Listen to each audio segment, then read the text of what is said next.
Hi everyone. Today we are going to learn some interesting sentences. Okay. So let us see. We have to use will you let, will you let.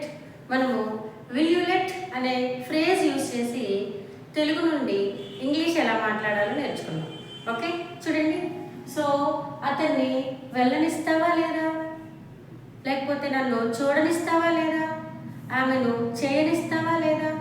So ఇలాంటి పనులు అంటే చేయనిస్తావా లేదా, చూడనిస్తావా లేదా, రాయనిస్తావా లేదా, ఇలాంటి మాటల్ని మనము తెలుగు నుంచి ఇంగ్లీష్లోకి ట్రాన్స్ఫర్ చేయాలి అని అంటే విల్ యూ లెట్ అనే ఫ్రేజ్ని యూజ్ చేయాలి. ఏంటది? Will you let. సో చూడండి, ఫస్ట్ సెంటెన్స్ అతన్ని వెళ్ళనిస్తావా లేదా, అతన్ని వెళ్ళనిస్తావా లేదా.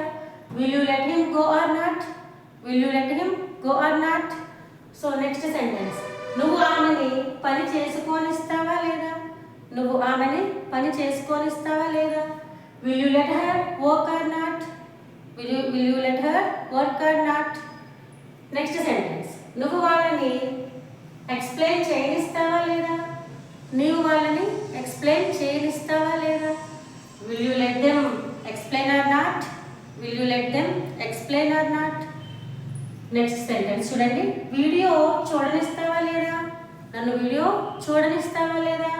Will you let me see the video or not, will you let me see the video or not. Next sentence, నన్ను మాట్లాడనిస్తావా లేదా, నన్ను మాట్లాడనిస్తావా లేదా అని మనం మాట్లాడాలి అంటే will you let me speak or not, will you let me speak or not.